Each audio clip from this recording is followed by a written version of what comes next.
নমস্কাৰ বন্ধু-বান্ধৱীসকল, পুনৰবাৰ স্বাগতম জনাইছোঁ আমাৰ এই ইউটিউব চেনেলটোলৈ। বন্ধু-বান্ধৱীসকল, যিসকলে এতিয়াও DLEDৰ এডমিশ্যনৰ বাবে আবেদন কৰা নাই, সেইসকলে আজিৰ ভিতৰতে আবেদন কৰি ল'ব, কিয়নো আজি হ'ল অন্তিম তাৰিখ। যদি আপোনালোকে এতিয়াও আবেদন কৰা নাই, অতি সোনকালে আবেদন কৰি লওক।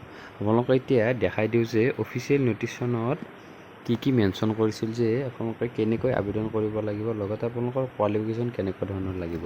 বন্ধু-বান্ধৱীসকল, এইখন হ'ল অফিচিয়েল নটিচ আৰু ইয়াত লিখাইছিল যে এডমিশ্যন নটিচ আৰু ইয়াত লিখাইছে যে প্ৰি এণ্ট্ৰি টেষ্ট আৰু 2 বছৰ আপোনালোকৰ DLED হ'ব, মানে যি ডিপ্ল'মা ইন এলিমেণ্টাৰী এডুকেশ্যন থাকিব তাৰ বাবে আপোনালোকৰ 2 বছৰৰ কোৰ্চ এটা থাকে আৰু তাৰ বাবে আপোনালোকে আবেদন কৰিবৰ বাবে মিনিমাম আপোনালোকে HS পাছ হ'ব লাগিব, 10+2, তাত আপোনালোকৰ এটলিষ্ট 50% মাৰ্ক থাকিব লাগিব আৰু এজটো 18ৰ পৰা আৰম্ভণি হ'ব আৰু 34 বছৰলৈকে আপোনালোকে আবেদন কৰিব পাৰিব আৰু ৰিজাৰ্ভেশ্যন থাকিব কেটাগৰী ৱাইজত।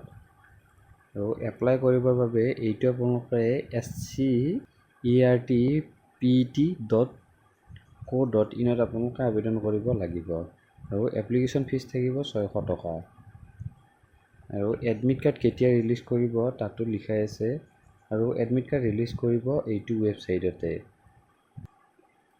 আৰু ইম্পৰ্টেণ্ট ডেটকেইটা ইয়াত উল্লেখ কৰিছে। অপেনিং হৈছে আপোনালোকৰ 21 মে'ৰ পৰা, লাষ্ট ডেট হ'ল 10 তাৰিখ মানে আজি, আৰু এডমিট কাৰ্ড ৰিলিজ কৰিব 5 জুলাইৰ পৰা। এক্সামটো হ'ব 12/7/2026 চনত, 12 তাৰিখে হ'ব জুলাইৰ, আৰু ডিক্লেৰেশ্যন অফ ৰিজাল্ট 27 তাৰিখে আপোনালোকৰ ৰিজাল্ট দিব।